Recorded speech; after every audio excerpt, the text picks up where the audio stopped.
Bluff City Media presents the Two Buck Sports Show with your hosts, Rusty Buckets and Uncle Buck. Now, let's get to the show.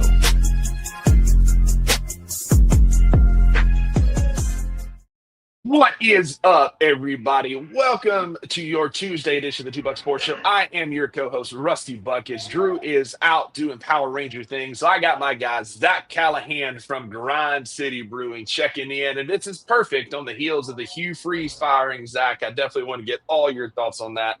How you doing, buddy?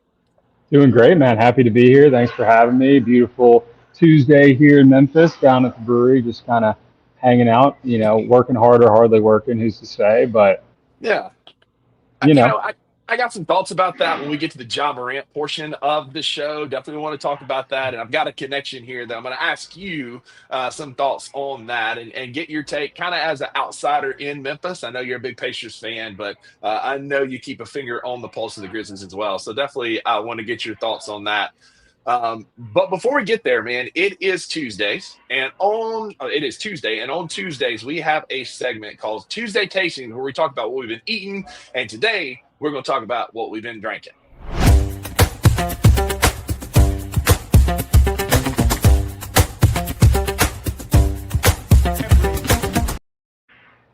Yes, sir. Like I said, every Tuesday we start our show talking about what we've been eating or what we've been drinking. And we're going to emphasize that today, Zach, as over the weekend we had the 901 Hot Wing Festival, and I had my first foray with the Sipping Into Darkness. And we talked about it last time you were on the show that it was coming out and that I was very interested in a dark lager. And I got to tell you, that was the perfect day sipping dark lager because like I've talked about, I like dark beers, but that one sat a little bit lighter to go along with the hot wings I was eating. Tell the people a little bit about Sipping Into Darkness.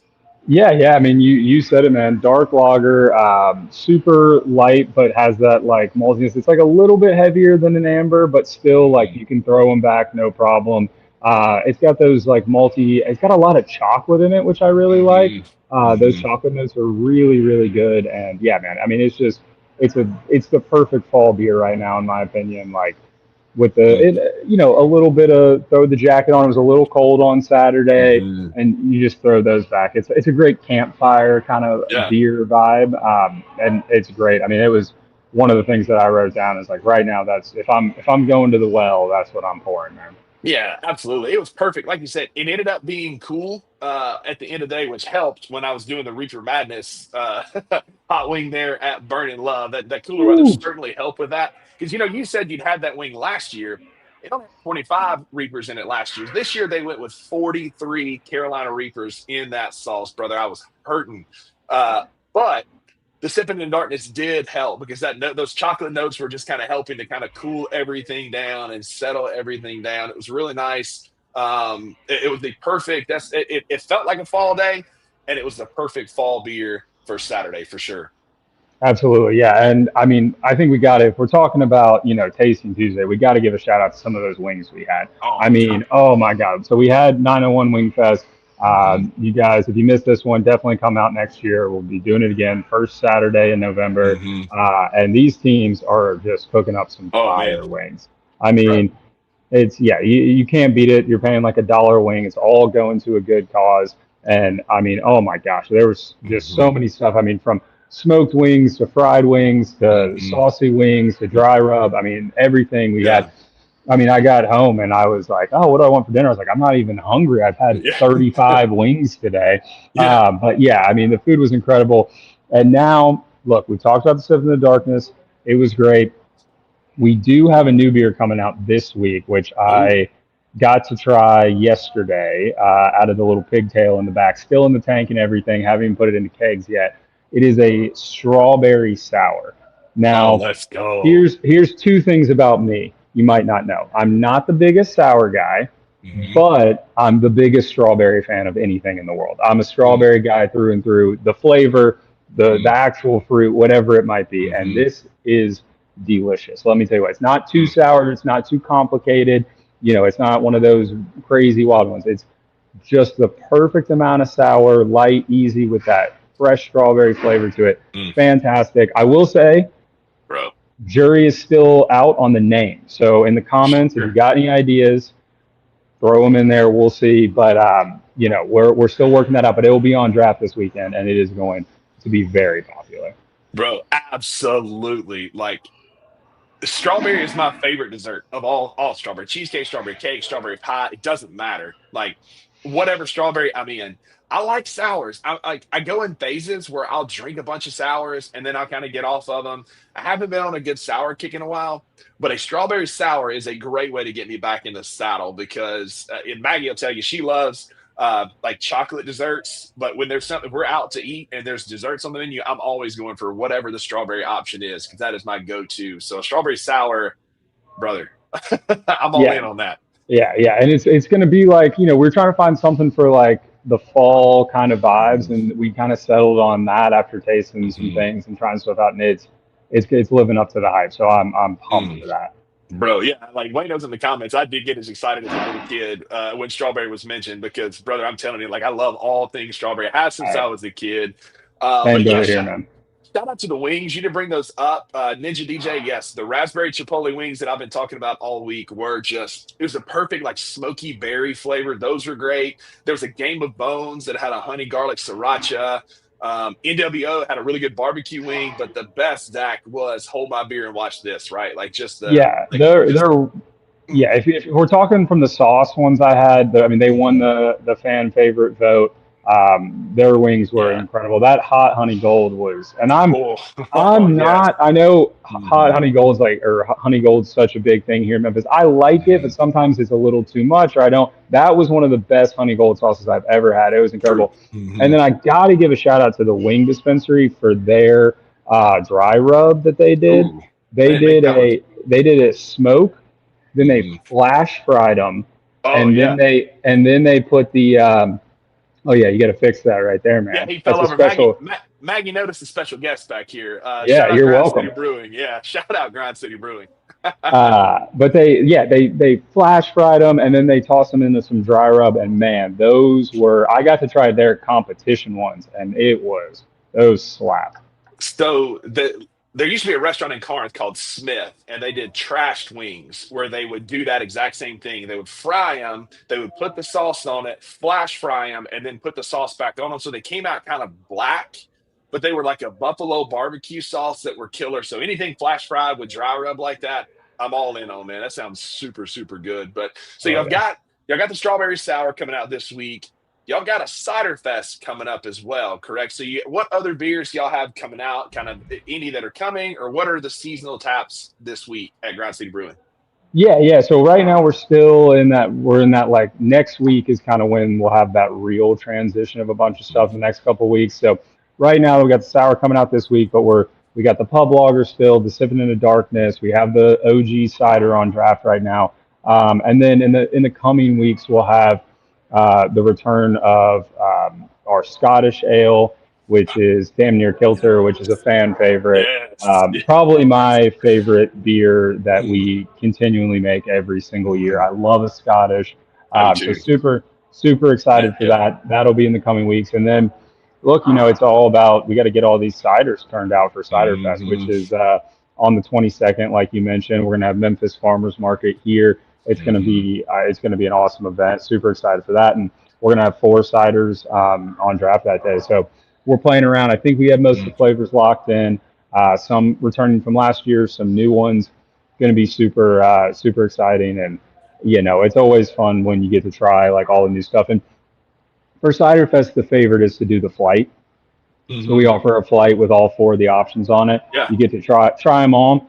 And then you get to be like, okay, this is what I'm going to be drinking, or maybe these 2 or whatever. So that's what I always recommend is when you get here, get the flight, try them all, and then you can decide what to do from there. Will they be able to get the ciders, or you're going to can some of those ciders as well for them to purchase to take home?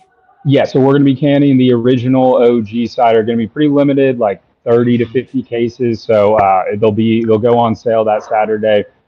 So get them while you can. But that's going to be that's going to be a hit, I think, because Absolutely. people go crazy for that OG cider, man. Yeah. So excited. That sounds good. Yeah, it sounds good. King Meek's throwing up this instead of Sour Patch, a Sour Batch strawberry beer as a candidate for the name there. So That's strong, pretty strong good. I like recommendation, King that. Meek's. Yeah. I like that. That's pretty Yeah. strong. So, well, stay tuned to see if that ends up on the beer. But plenty of beer talk, plenty of wing talk.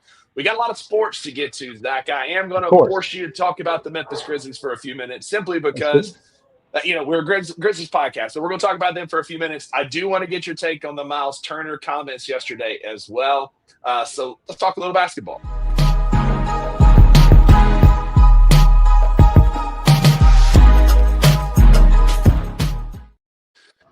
The Memphis Grizzlies played basketball last night, though the final score wasn't what we had hoped for, right? The Memphis Grizzlies fell to the Detroit Pistons and are now 3-5 on this young season. We are taking a look, Zach. We're doing what's called a Beale Street heat check, taking it 10 games at a time so that we don't overreact and that we don't crash out like some of the fan base are known to do.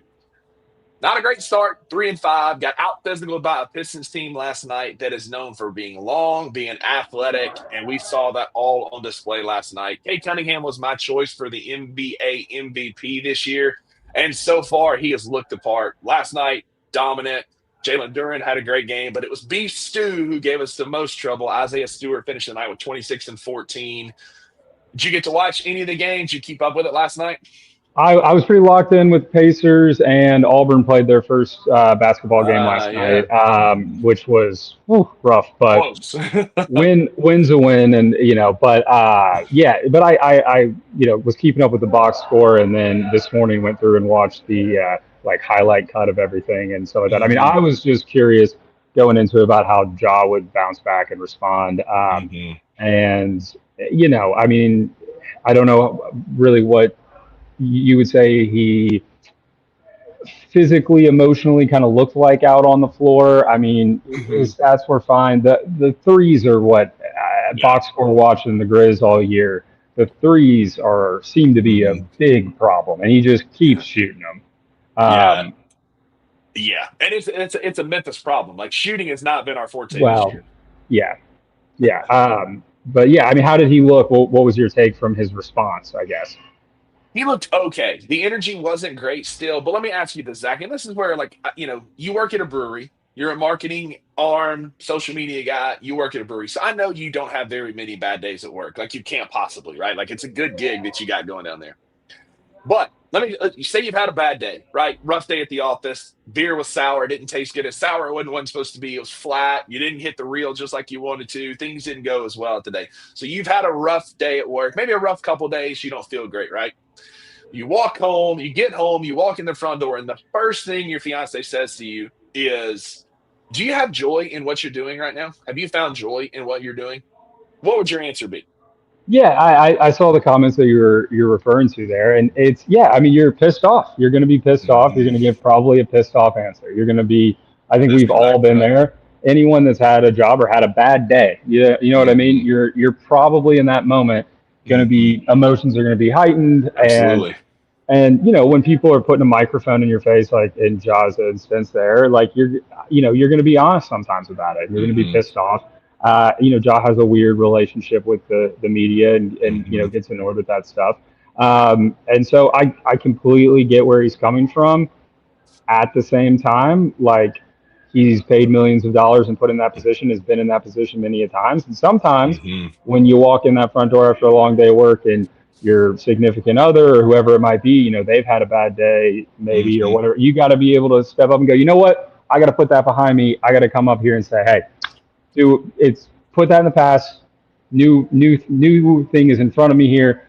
We're going to move forward. And I just think at some point, are we going to see the mature answer? Are we going to see even if it's just the coach talk or the player talk, and it's the BS line of whatever it might be. Tomorrow is a new day. We got to play harder. This, that.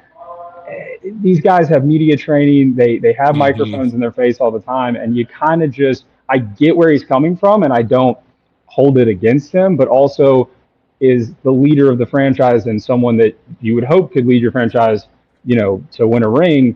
I just kind of want to see a little bit more of that, like, I know what I'm supposed to say. Let me just say it so it doesn't cause more problems. Yeah, and I hear that for sure. I do need to see more leadership and maturity from Ja 100%. We endeared Marshawn Lynch for all of his media antics, right? I'm just here so I don't get fined, like all the things that he did. And we love that dude, right? Like that's a guy that we kind of lift up, but he also performed. He won a Super Bowl. He was a part of some championship teams. Like he performed on the field. That's kind of where I'm at. Like Ja he gets a bad rap because he can be very immature, very lackadaisical, doesn't have that killer instinct on the court anymore that he used to. But the guy just got reprimanded. He just got suspended. We're in a funk. We're not a good offensive team right now. We're too focused on being cute and cutting edge and not letting Ja be Ja, not letting this team play. Like we continue to look at box scores where the other team's best players are outplaying Ja and Jaren by 6, 8, sometimes 10 minutes because we're trying to find, what is it Twoma said? Results in the short, medium, and long term. Buddy, we're not getting a whole lot of great results right now in the short term. So I hope your medium and long-term plan works out better.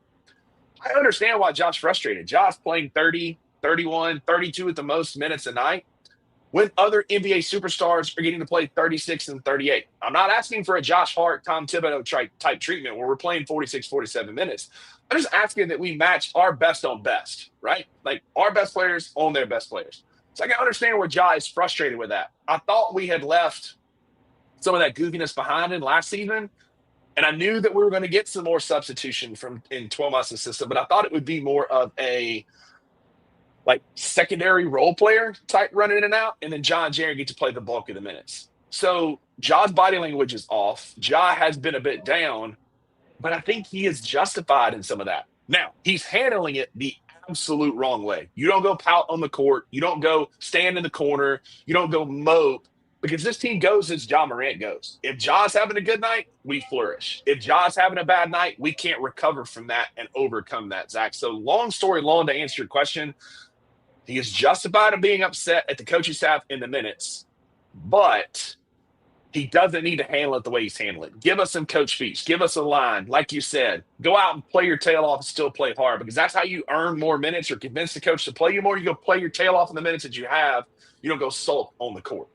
Yeah, absolutely. And I think at the end of the day, like we're talking about the NBA, right? And the NBA is a superstar-driven league. And if you're a coach or a front office, you have to understand that your team lives and dies with your superstars. And you have to let your superstars be superstars. And I understand that, like, you want to run your system and all that kind of stuff. Great. But at the end of the day, like you said, that team wins and loses with Ja. You have to have a coach and a front office who are aligned with, like, look, some of the, like, off the court stuff and the pouting, I get it. It's not good. I hate it. It drives me nuts. But I think that would be a lot better, or there would be less of it if you just let him go out there and ball and be Ja and let him kind of run the team. And it's all about like the star player building around them and the environment around them. And that's where you see success. Like it's always looks different. Like all these players, their personalities, their skill set, all those things are different. But the teams that succeed are the ones who build around them instead of trying to pigeonhole them. And I think there's a problem where it's like Ja is difficult and all of these things. Yes, but at the same time, I don't know if the Grizzlies are building the best environment for Ja to thrive. Very completely different players and everything like that. But if you like, as a Pacers fan, obviously like glued into that. And when Tyrese came in, the first thing that the entire organization said to him is like, we're building around you. What do you want? How do you want to play? What type of players do you want to play with? And I mean, Tyrese and Ja off the court and everything are very different. And like, you know, Tyrese is very much like coach speak and all that kind of stuff.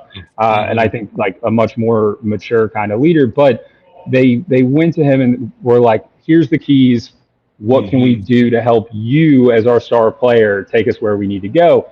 And I just feel like there is a combativeness between what the Grizzlies from coaching to front office and everything like that and Ja kind of see. And it's just, it's hard if there's not that harmony there. Yeah. And what we've seen so far, shout out to the comments. Appreciate y'all being here. I think your boys here in the comments talking about Miles Turner last night, getting booed after 10-year commitment. And then what's happening with Ja is they're human and you have to allow that. I agree. Ja literally 7 minutes ago posted on Instagram some pictures of him and the Grizzlies with the song Take the Blame by Rod Wave. It's a ton of Grizzly photos with a blue heart. Like, Ja loves Memphis and he loves being here. Ja also signed off on this coach. Like, he gave the approval for Tomas. He said it last season, said it this offseason, said it in fall camp. Like, he is a TI guy. TI also is a super high accountability guy. And for the first time in Ja's career, he's 26 years old. Like, I was a knucklehead when I was 26 years old. I'm still a knucklehead at 38. That's a different conversation. But I was a knucklehead back then. And so Ja has been able to kind of, like, the students have been running the classroom. There was no accountability from Taylor Jenkins. There's been no accountability within his franchise for our superstar player. And the first time he's really held accountable that we know of, it doesn't go well, shockingly, right? Like, color me surprised. The first time accountability is held in your professional job, it doesn't go well. I can remember the first time I got into some hot water at work. Like, it took me a few days to kind of get over it. And I think that's what we're seeing. Jo's human. He's emotional. He has emotions. That's what he is. But he's also locked into Memphis as a city and this team. I think the differences are going to get worked out. I think what this narrative that Ja's going to get traded or asked to get traded is being pushed by the national media because they want Ja out of Memphis. It's easier to sell Ja in Miami or Boston or LA or any other big market. Selling him in Memphis sucks because we're a small market. Nobody likes Memphis. We get boo-booed on all the time. So I think you take some of that with a grain of salt, recognize that Ja is a human, and that we're going to work this out. We're going to be fine. You have two alphas, a head coach and your alpha point guard that are butting heads. They're going to figure it out, but it's not going to be an immediate fix. Yeah, and I would say, like, as an outsider, obviously, when you're in the heat of it there as a fan and you're not seeing the results early in the season, you're like, what's going on? Should we be worried? This, that, and the other. I wouldn't sound the alarm just yet. It's a long season. It's first full season with him being the head coach. You have, obviously some new pieces and everything like that. Don't sound the alarm just yet. See how it plays out. I personally wouldn't. I could see it going both ways. I could see the Grizzlies putting it together, taking off, having a great season, and then we look back at the end of the year and laugh about all of this. Or, it is a superstar-driven league where players, get upset one too many times and they say something and they ask for a trade, and you can't really ever go back from that. It's all up in the air, but I agree with you. I think Ja does love Memphis. I wouldn't overreact too much yet. If we're still having this conversation by the time Christmas rolls around, that's a different story. But there's a lot of pieces that can still come together here. I would not sound the alarm. Yeah, that's it. Ninja DJ here is right. It's not going to happen overnight. Course correction takes time. Again, Ja has been able to run and do whatever for his 7-year career. We're having to learn some new things. I think Ja could lead by example, and I think he will get on board with the new system. And the injuries certainly don't help. We're missing our guys, Zach Edey, Ty Jerome. Like, we get those guys back, it's a whole different team. But speaking of a whole different team, real quick before we transition over to college football, the Bucks and the Pacers had a first matchup last night, right? Since the Miles Turner debacle, whatever you want to call that. And he had some spicy words for the Pacers fans. Zach, what was your thoughts about Miles Turner being upset and getting booed for signing with the rival team? Miles Turner is a loser and an absolute victim blaming, like, crybaby. Look, Miles, great. You stayed and had 10 years in Indy. They were great. You didn't show up for being basically the greatest postseason run in franchise history, and didn't show up. Whatever. I was on the trading block. All that stuff's great. There's two things here that piss me off, and it is the fact that he is acting now all of a sudden like he's some sort of victim. He chooses, of all the teams and anything else to go to, we're rivals with the Bucks and with the Knicks, and the Bucks are truly like the real rivalry, and we've dominated them in the playoffs. He goes there first thing. It's like, of anyone to go to, you go to our biggest rival. It's not like if he would have gone to the Portland Trailblazers or whatever, no, we wouldn't be having this conversation. But most importantly, he goes on every podcast and talk show over the last entire offseason, 3 weeks ago, and he's talking about Tyrese, saying that he's a front runner. He's not a real, like, he tries to be tough. He's not actually tough. First of all, Miles Turner, you shouldn't be talking about anyone being tough. You play with Legos all weekend long, and then go out there and score, and then he closes the book. Like, they were booing him or whatever, but he closes the book, like, end of a chapter, whatever, and then he goes out. He's got 5 points early. He's talking crap to the fans. He's doing all this stuff, and then he finishes with 9 points. The only, like, he didn't. It's not like he went out there and just, like, dominated or whatever. He is, and then he cries afterwards, being like, I gave them. So it's like, no, like, what world do you go to it's like, if someone's playing for the Yankees and then goes to the Red Sox or vice versa, like, these teams do not like each other. They don't. I mean, and it's been like, this goes back from Tyrese being from that area and then them not, like, letting him throw out the first pitch and all this kind of stuff. But there's, like, real hatred. These teams do not like each other. He knows this, and and then you have the gall to go on all these shows and talk your crap all off season, and then you're just shocked by this. Like, it's no one, like, wishes will ill on you, but this is sports, and we're not gonna like you. So, like, you have to know that you're a 10-year veteran, and it's just, I mean, and if you would have handled it in any other way, this didn't have to be the reality. But you made your bed, buddy. You got to live in it. You build your little Lego castle. You build your Lego castle on Friday night. Guess what? If someone comes in and tears it down, that's life, man. It just he every part of how he's handled this has, and also it's like, the fans didn't put you on a trading block for 10 years. Like, that wasn't, like, so don't go and Tyrese didn't put you on the trading block for 10 years. So don't go and talk bad about the fans and bad about our favorite players. It's just, and then he got, and he's talking all this, and hey, he had 9 points, wasn't a big factor in the game. I mean, the Pacers are everybody's hurt. Everybody's hurt. I mean, we're not a very good team. It took a Giannis game winner. Which was so cold, by the way. I'm so sorry. Tip of the cap. No, yeah, tip of the cap. He also had a nasty poster. I mean, Giannis is amazing. Don't really love him that much because he plays in Milwaukee, but he's a guy you got to tip your cap to. I mean, he's a hell of a player, and he's just, without our star player. I mean, Siakam played great last night. I think he had like 35 or something like that again. He played great, but he's about all we have going for us right now. I mean, we have no depth, and that's like a huge part of the type of basketball we play. And we don't have our star player. I mean, you're without Tyrese at this point. Just last kind of note on the Pacers, it's like, with the injuries and everything, to me, the worst thing in the world at this point would just be not have the best season, get a top 5 draft pick, and you have everybody come back healthy next year. And you get to add a boozer or somebody to that, Yeah, you add somebody to that, and all of a sudden you're back in the conversation if Tyrese can come back to being the player that he was. But yeah, moral of the story: Miles Turner, bum. I don't want to hear about him anymore. I'm sick of his whole shtick.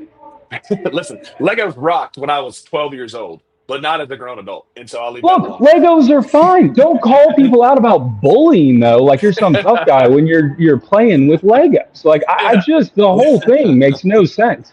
It doesn't. You got 32 from Siakam last night. Isaiah Jackson got you a double-double. But this team, like you said, you're not good. You're banged up. Memphis can relate, right? Like, we're right there with you. Yeah. I mean, I've been enjoying my Mac McClung time. That's been fun. He's been out there, he's a dog. I like to see him out there. But, with all the injuries, it's just, what do you expect? Like, you can't expect more than what you're getting. Again, I lost a lot of respect for Miles Turner. It felt very like prima donna, whining crybaby in the media last night. You can't boo me. I did so much for your team. Brother, like, you're not on the team anymore, and you're a bitter rival. Like, absolutely not. You're not. And you've embraced the villain role, or tried to embrace the villain role. Yeah. What do you expect? I don't get it. Yeah, I mean, that's it. Like, it's just, I don't know what you expect to be different, and I don't know if the NBA is for you. If you can't take a little booing and you weren't welcomed with with open arms because you ducked in the playoffs. He was shit in the playoffs last year. Terrible. He's been kind of sulky. Like you said, he had a summer long just vitriol, like hate spew tour across every podcast that would have him. And then to be surprised, like, buddy, like like you said, go build your Lego castle and hide in it. Like this may not be for you. May not be for you. But to tie up the basketball season, look, Memphis is your segment. Just like Indiana, Memphis has had a ton of injuries. We've also had such a slow start. Our 1, 2, and 3 guards from 3 this year, Ja is 5 for 36. To your point earlier, that's 13%. And even by Mississippi math, that ain't great. KCP, 11 for 34 at 32%. And Jalen Wells is 11 for 50, 22%. As a team, we're shooting 22% from our 1, 2, and 3 guards to start this season. We're 8 games in. At some point, those shots are going to fall. KCP is a good shooter. He's been a career-long good three-point shooter. Jalen Wells, the shot is too good to not fall.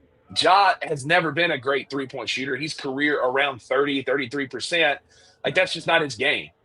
We're missing Ty Jerome, who's an absolute assassin. We get him back around Christmas time. We get Zach Edey back getting rebounds, and this team could look a whole lot different going into the calendar year 2026. But a lot of similarities there with Memphis and Indiana. Appreciate your take on that. And that's what I was hoping for when I brought up Miles Turner, was to watch you crash out about that. I freaking love that. But on the other side of the commercial break, we got a quick break to take. We're going to talk some college football. I got my guy, my Auburn insider here. I'm going to get his take on Hugh Freeze, why it took so long, who's his ideal candidate, and playoffs. We're already talking about playoffs. The college football playoff poll drops tonight. We're going to talk about who we think is going to make the final playoffs. Y'all stick around on the other side of commercial break for some college football talk.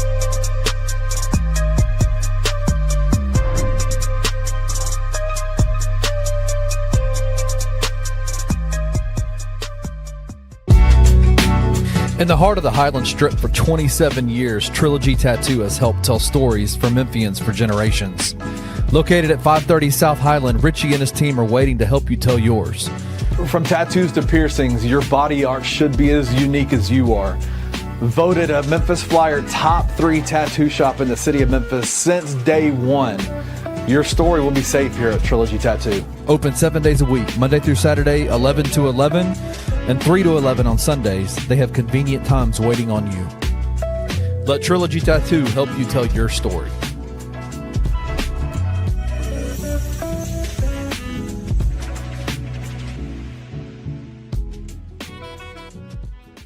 So I'm watching this whole thing play out, bro, and it's just crazy, right? People are saying, we got to trade John and all that.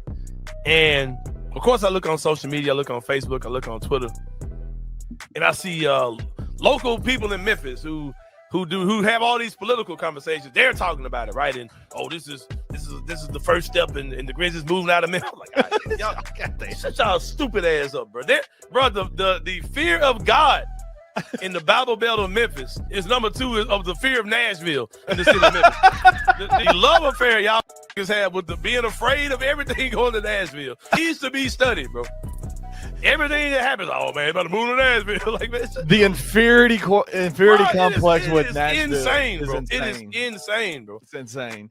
People are just kind of messy, man. Some people just like turmoil, and they love to be able to say crazy stuff. Tune in to the Anthony Sain Show Monday through Fridays at 1 p.m. live on the Bluff City Media YouTube channel.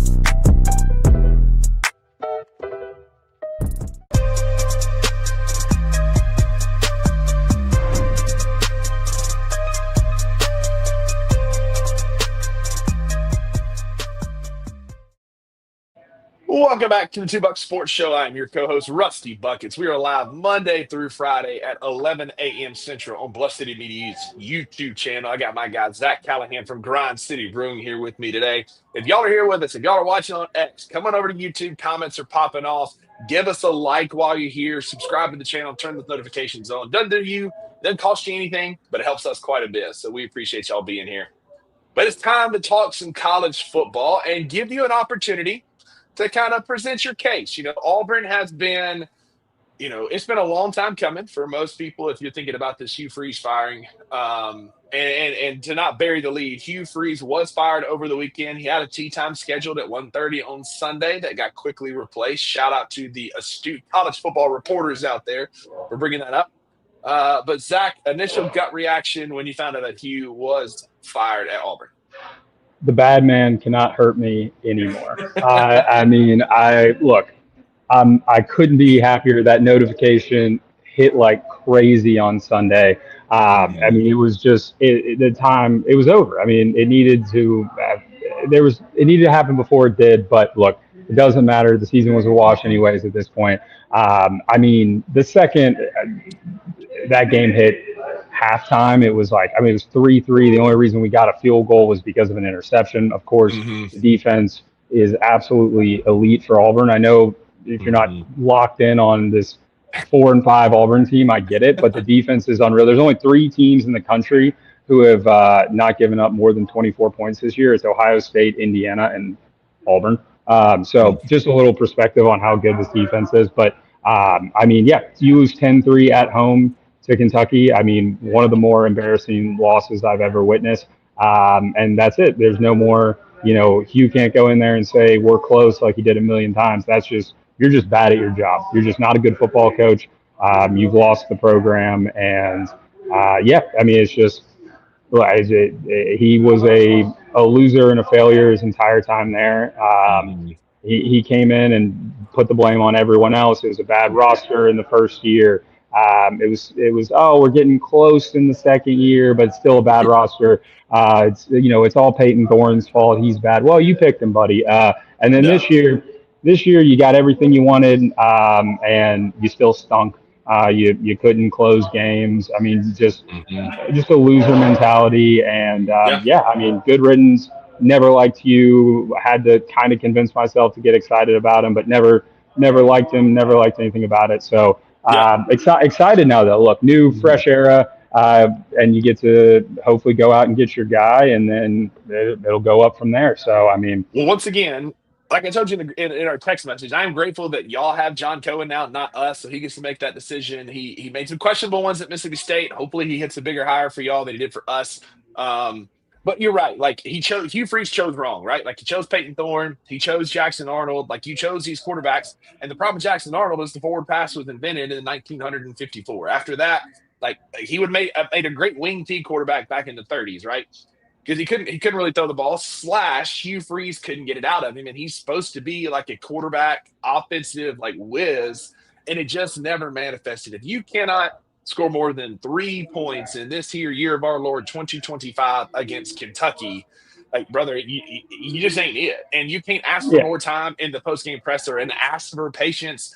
You're in year 3, and you just mustered 3 points against Kentucky. Like, Kurt Signetti was in the playoffs in year 1. Like, you can't ask for more time in year 3 when you're regressing like you are week over week over week. Yeah. I mean, that's the thing. It wasn't just week over week. It was season over season. I mean, probably the best offensive year was Thorne in that first year, and there was less talent on the roster. I mean, Hugh runs an outdated offense. The saddest part was I think he truly thinks we were close because he's so like egotistical and narcissistic that he thinks that his offense and everything he's doing is right and it has to work and it's everything else except him. Buddy, it's just the game's moved on. You're just SEC defenses figured it out. They have disguised coverages, and you can't go to your first read every single time. Look, I mean, there's no real good memories to look back on over his weird. I was talking about it with my buddies. I mean, the 4 overtime win against A&M, I was there for that game. That was great, but the season was over. It wasn't like it was one of those like crazy upsets, but it was loser talk. I mean, the season was over, and it was like, can you believe we're going to beat a good team? And then, maybe the Baylor game at the beginning of this year because there was hope. But yeah, I mean, there was no good memories. It was a rough 3 years. It was a rough 2 years before that with Harsin. But look, now you got an opportunity. Cohen, I liked what he came out and said in the press conference. And I think they're going to take a big swing at somebody. Will they land that big swing? I'm not sure, but I'm very interested to talk kind of about the open positions here, because obviously, Florida and LSU, everyone's putting those the one, or LSU, Florida, probably in that order, 1-2 jobs. And I think LSU is a top 5 job in the country, but LSU is a bit of a disaster right now. I mean, you're firing your AD, you got the governor involved. I mean, that is a hotbed situation. And wow. And if you do not win a national championship at LSU in your first 5 years, or 4, really, it's been, they're going to fire you. And I think that is a tough thing to come into. And I get Auburn now, quote unquote, has this bad reputation of, we fire coaches so quick and stuff, but that's not really the case. That's been a weird narrative that's been really pushed by like Alabama, because they had Nick Saban for so long and stuff. But Auburn and LSU and Florida are all going into the same number of coaches with this 4th hire in the same amount of time. So it's not anything different there. And LSU has been better than Auburn has. Like, coming into this Auburn position now, like, Hugh has taken us down so low that when you come in, we're not expecting to be competing for a playoff in that first couple seasons. We just want someone to come in and show actual progress and to build. Look, would we love it? Sure. But you're looking at someone that you want to come in and build the program back to where it needs to be. If you look at the coaches before Harsin, Malzahn coached in a national championship game. Gene Chizik won a national championship. I mean, the list could, I'm drawing a giant blank, governor or politician in Tuberville. Thank you. I was thinking Terry Bowden, who was the coach before that. But both those guys had undefeated seasons. I mean, like, when Auburn is good, they are competing for national championships. Like, if you have the right guy in that position, they have the resources and everything. Hugh got everything he wanted. He just wasn't. They gave him the ship. He just wasn't the guy to steer it. And you're going to have. I mean, you wanted a $1 million wide receiver in the portal. You got it. You wanted another $1 million to keep Cam Coleman. You got it. You wanted $500,000 for a left tackle. You got it. You wanted to keep DJ Durkin, make him the highest paid defensive coordinator, and not have him go to Ohio State. You got it. You're going to get. If you become the coach at Auburn, you're going to get everything you want. I mean, we just got another $5 million for the Baylor game, moving that to Atlanta next year. Like, the money is there. Auburn has the money. You got everything from the yellow fella to Tim Cook at Apple. Like, the money is there. The support is there. The fan base is there. The program is in alignment. Like, unlike some of these other schools where it's all there. You just need someone to steer the ship. And so. And the roster is not devastated like it was when Hugh came in. We'll see what happens with the portal and everything like that with Hugh being gone. But there's talent on that roster, and I'm sure you can, if you get the right guy, you can convince a lot of it to stay. And so because they'll write the checks for him. And so I think it is a very good opportunity for the right guy to come in and build this program back to where it needs to be. But you got to go find that right guy. Yeah, sounds good. JD, shout out. Thanks for being here, buddy. Again, comments are popping off. Appreciate y'all being here. Everybody in the comments, let us know what y'all think. Do you think Auburn's one of the premier jobs? Who do y'all want to be the Auburn coach? Zach, I'll get to you here in just a second for that. But you're right. In the last 20 years, Auburn's kind of on the upper end, but on the average at SEC coaching changes. Arkansas has had 6. Florida, Mississippi State, Tennessee, and Auburn have had 5. Right? One of those jobs is open with you, Florida. Right? You got Auburn with 5, Ole Miss, A&M, Vandy with 4, LSU and Texas have had 3, Bama's had 2. The only one with the most stability is Georgia. They've had 1, going from Mark Richt to Kirby Smart. So they're on par with the rest of the SEC from a coaching change perspective. The pockets are deep. They always have been. They were deep pre-NIL. I'm looking at Cam Newton. They are deep now post-NIL, right? And so who makes your short list? I'll go quick. For me, if I'm Auburn, I'm making one phone call, and that's to John Sumrall. And I'm making him tell me no. He's a great group of 5 coach. He's won at Tulane with less of a budget. You're not going to get a bigger budget at Auburn. He's tough. He's hard-nosed.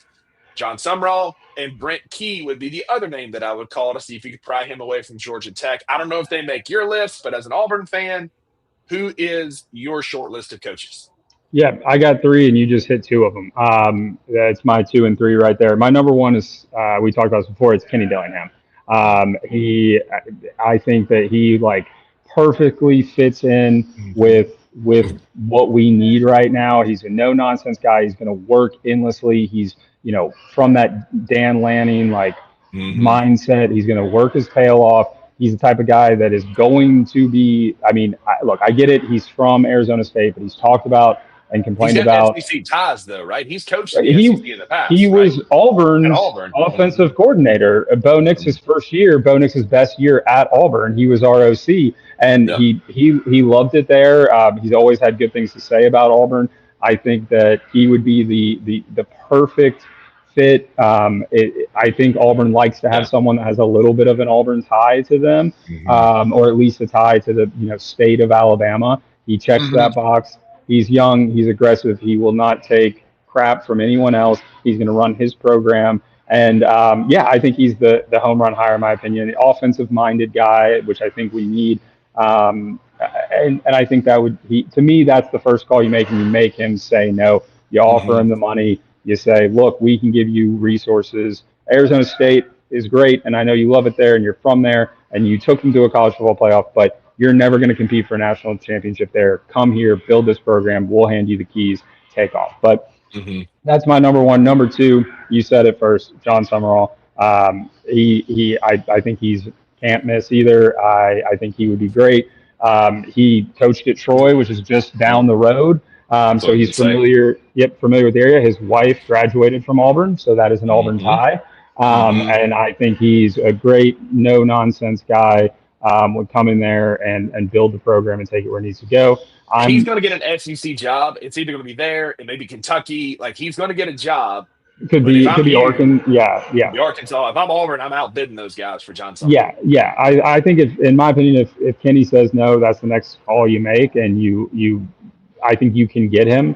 And I think he is the favorite for the job right now. If you ask me who I think it's going to be, I think it's be him. So much I think it's be him that I'm going to go walk my butt down to the Liberty Bowl on Friday night to watch him coach in person against Memphis, because I really think he's going to be the guy, and I would love that. I think he would be he'd be a guy I would trust and be truly fired up about. And then Key was the third one that I had on my list. I think he's the harder one to get away from Tech. I think he thinks he's a very he's a Tech guy. You're in the ACC. I think you can compete for ACC championships there. They've given him a lot more resources than I think people thought. And I could see him, staying there for the long haul and kind of trying to rebuild that program.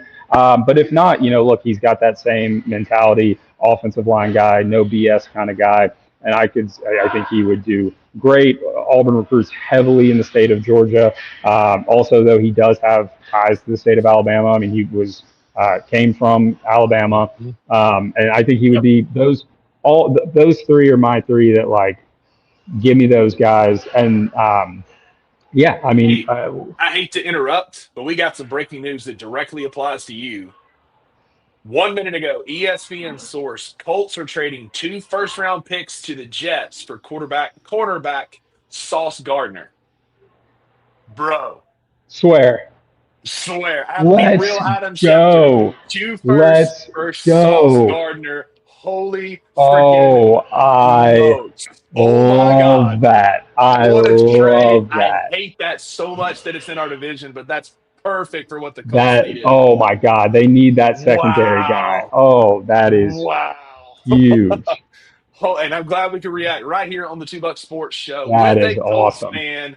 The Colts defense has been elite, Zach, but you're right. They're missing that one guy, that lockdown corner.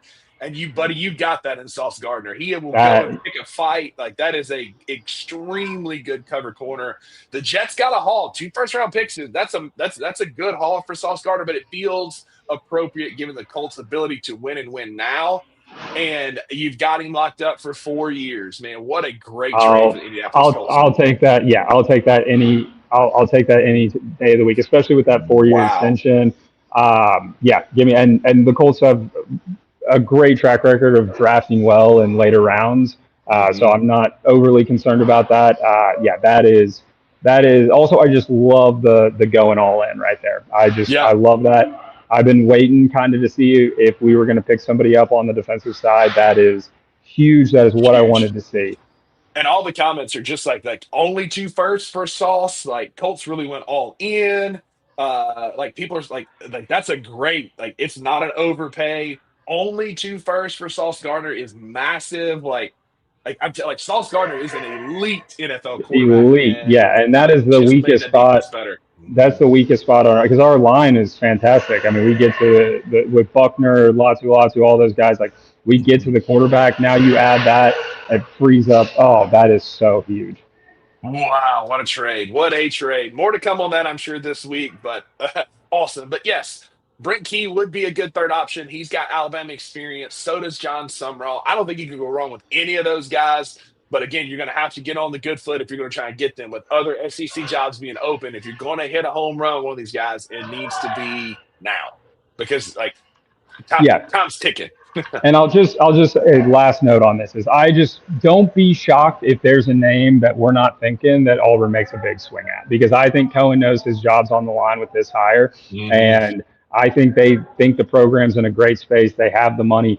We're talking about all this buyout stuff, but we got Hugh on a bit of a discount because of his previous stuff. So, I mean, 15's a lot, but it's not as crazy as some of these other ones. And, as long as we go and get a guy that we can all as a fan base get excited about, I just don't want, like, Durkin, great DC. He's been great, but there's a lot of baggage with that. I don't want that. And then get me out of here with any of these. I mean, I've seen Jimbo's name brought up. I've seen Dan Mullen's name. Anyone that's been and failed in the SEC, I don't think it makes sense. Like, I would not be like, I'm like meh on that, where I'd be like, great, we'll be a better football team. But like, I think he should go to like Virginia Tech, take them back, win a bunch of games, not necessarily compete for national championships, but like be really good. Yeah. I think that would be a better fit. Yeah. That's where I'm at. But no celebrity coach rehab. Get me out of that. I don't need that. Give me fresh young blood who are going to come work their tails off. Agreed. I do hope y'all get the Dan Mullen experience like we had in Starfield. It's good for a little bit, but then it sours quickly. But I don't want any of that. We're going to talk about winning football teams now. No offense. With our college football playoff prediction, the college football playoff committee drops their first poll tonight. We're getting ahead of it. We're going to give you our takes on what we think it's going to end up being. Zach, I'm going to let you go first since the guest of the show. Got Zach's up here. He has kind of walk us through who you've picked, and I'll give some FanDuel odds for some of the takes you got here. Yeah. So got Ohio State. I think they run the table, win the Big Ten. Close game against Indiana, but I think they run the table, win the Big Ten, stay number one, best team in college football right now, in my opinion. Bama too. I think they win the SEC. I think you're going to give the nod over Indiana there for that 2 spot because they win the SEC. Indiana strongly in that 3rd spot after only losing to Ohio State. And then Texas A&M in the 4. I think they lose to Alabama in the SEC championship. I think those four, it's probably going to be some combination of that, in my opinion. 5, I'm going over. I got the Rebels. I think they're gonna win out the rest of the year, and I think with some other things shaking up, I think they're going to be sitting at 5 right there. I think might also mean that Lane Kiffin stays in Oxford. But I like Ole Miss there. I just think that they're going to find a way to kind of float through the rest of the season, and they're a really good football team. 6, Oregon, because of some of the other shakeups I see, specifically Georgia, which I'll get to in a minute. I like Oregon. I think they're a really good football team. Look, they lost to Indiana, but I think they're going to continue to win football games, and I think they're going to be a sneaky team in the playoff this year. I think they're still really, really good. I like them in that 6th spot there. 7, give me Louisville. Give me my ACC champion. I think it's going to come down to Louisville and Virginia probably is what it looks like. I like Louisville there. I see them win the ACC. And then give me BYU to win the Big 12. But you will see at 11, I have Texas Tech over there. And that is because I think Texas Tech will beat BYU in this upcoming matchup. But then BYU will win the Big 12, getting both of them in there. That's just my bold little hot take. I like it. Instead of throwing in like a Oklahoma or a Texas that I've seen some people doing and stuff like that, I think both those teams are really good football teams, and I don't think there's going to be as much cannibalization as there is going to be in the SEC, which takes me to Georgia. And why I have them at 9 and not higher is because I think whether it is Mississippi State or Texas or Georgia Tech, I think they are going to lose one of those 3 games. But I think it'll, because they're Georgia, because they're a damn good football team, I think they're still going to make it. I have them at the 9. And I think that's more with the assumption that they lose that Texas or that Georgia Tech game. I think if they lose to State, they're probably dropping a little bit lower there. Over at 10, give me Notre Dame. They're going to run the table. They're going to get in. Just get over it. It's going to happen. And I think they're going to sit. They're going to sit right around that 10 spot. I already addressed Texas Tech and how I think they're going to get in. I think they're a really good football team. I think they will be BYU, but I like BYU to win the conference. And then 12. Look, everyone's talking about it. Memphis. We're on a Memphis show. I get it. I love it. I'm going to go to the game on Friday night. I'm all here for it. I think it'd be great for the city. I'm rooting for it. But give me North Texas, man. I think they're going to run the table. They're nasty. The offense is elite. I think they're going to run the table here and find a way to get in. It's my hot take. I also wanted to mix it up a little bit because I knew you'd have Memphis in there. So I wanted to give, if it's not going to be Memphis, I think it's going to be North Texas. So give me North Texas. That's strong, man. That's strong. So a couple of FanDuel odds for you. Ole Miss is a minus 1,200 favorite to get into the college football playoff. I think even if we upset them in the Egg Bowl, which in years when there's something to be played for, the underdog usually wins the Egg Bowl, there's still their mulligan that they can still get in as a 2-loss team because of the shakeups that are going to happen. I think Ole Miss is basically a lock. North Texas is a plus 270. They're one of the favorites to get in on FanDuel right now. You can go bet plus 270 on North Texas this weekend. I don't hate that pick. I think North Texas is a really good football team, but you daggum right. This is a show in Memphis. I'm taking the Memphis Tigers at 12 as my group of 5 team. Look, I think that they have got the dogs to get there. They put themselves in a bind by losing to UAB when they did. But over on FanDuel, they're right behind North Texas. Again, North Texas is plus 270. Memphis is plus 360 to get into the college football playoff. I have them at 12. I did have some shaking up here, and I want to kind of work through this. So I've got Ohio State, Alabama 1-2. I think Alabama's going to win the SEC. I think it's going to be a close SEC championship game, which is why I gave A&M the nod over Indiana at 3. I think if it's a close loss in the SEC championship game and a blowout loss in the Big Ten, this is what it'll look like. I think if they're both close losses, I think you're going to be right. I think Indiana gets 3, A&M is the 4, just because of how they're set up in the rankings right now. At 5, I have Louisville, the winner of the ACC. I've been big on Georgia Tech, but I like what Jeff Brom and Louisville is doing. They're tough. They're in a prime position. Their schedule is very, very favorable. I think they have the inside track. Right now, Georgia Tech is plus 270 to make the college football playoff. Louisville is plus 198 on FanDuel. So you can go. I like that. I might take that. I think those are really strong odds. They're going to win the ACC. Miami was in the driver's seat. They have absolutely wet the bed and are at plus 490 over on FanDuel. But plus 198, Louisville sneaking in at the 5 seed. I have Ole Miss at 6. I think that they can still lose the Egg Bowl, which is why I have them a little lower at 6 and get in. But even if they win out, I think that 5, 6, 7, somewhere right in there is where they're going to put Ole Miss. Because of Ole Miss only having 1 loss, let's say Louisville winning the ACC, I have Oregon at 7. I think they're going to run the table. I don't think they're going to lose to USC. That's kind of a cute, trendy pick right now, and USC would sneak into the college football playoff. I don't think so. I think Big Game Dan is going to have Oregon ready to win that game. I have Texas Tech and BYU right here at 8-9. I agree. I think that this could be a situation where Tech beats BYU, then BYU beats Tech in the Big 12, and then they both get in just because of Georgia. I have a sneaky feeling, much like you, Georgia's a good football team. They're not the same football team that they were. I think that there could be 1, possibly 2 losses in there. Be it Texas, be it Georgia Tech. Mississippi State is a 7.5-point home underdog in that game. 7.5. there are three teams that have 8 wins against the spread this year in college football. 2 of them are on your screen right now. Texas Tech, 8-1. Memphis, 8-1.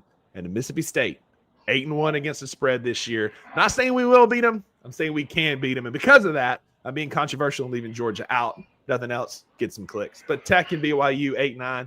10 Virginia. Again, Virginia is a dark horse in the ACC. They can win out, not have to play in the ACC championship game, and still get put in. They are plus 410 over on FanDuel right now to get into the college football playoffs. I like Virginia, what they're building there. They got a great offense. They score a ton of points. My obligatory Notre Dame pick, because they're going to be there in some capacity. Might as well get used to it. They have 2 good losses. They're going to be in, and FanDuel has them as minus 340. Minus 340 to get into the college football playoff. It's going to happen. Right now. It's going to happen. You might as well get ready for it. And then my group of 5, the Memphis Tigers. I think we both have some really good matchups. I would love to see an Ole Miss Notre Dame matchup. I think Louisville Memphis, because of the basketball rivalry, would be a great football game. Like, I think we both got it set up to there. Like, these would be some awesome quarterfinal games in the college football playoff, no doubt. Yeah, absolutely. I mean, a lot of people too. Like, obviously I threw North Texas in there, but I think there's a real chance you would get in that first round matchup, the 5-12 being Memphis Ole Miss, which would be a ton of fun. But yeah, I think there's great matchups across the board. I mean, we have the same top 4 there. I think you get some really interesting stuff, like with yours right here, having like Ole Miss against A&M, like that could be a great toss-up game. Oregon, Alabama.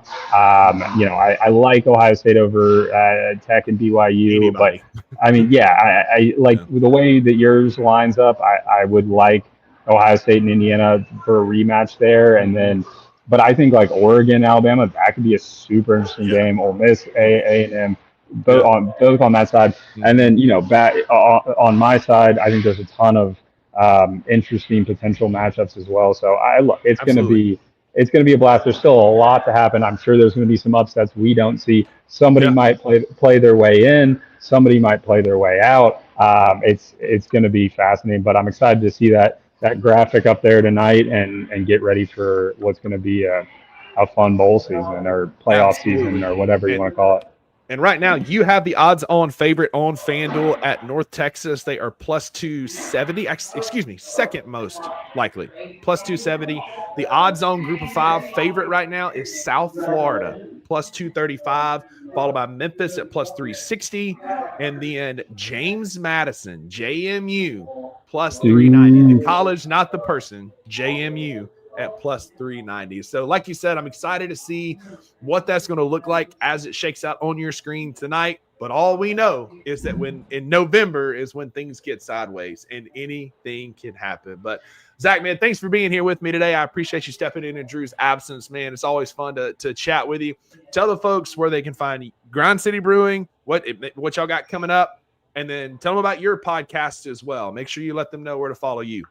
Yeah, absolutely. As far as my Auburn stuff that I do with some of my buddies, it's Tape Don't Die, DYE, as a little nod of the cap to Pat Dye, legendary Auburn coach there. But at Tape Don't Die on all socials. And then as far as Grind City goes, at Grind City Brew on everything. And then, come out, hang out. We'll have all the games on this weekend, as we always do with the projector, the new sound system, and all that stuff. Have a good lineup of games, try some of the new beer, come hang out, have a good time. Got trivia tomorrow night, always good. And then, man, we're hanging out, getting ready for Cider Fest on the 22nd, like we talked about. And come see us.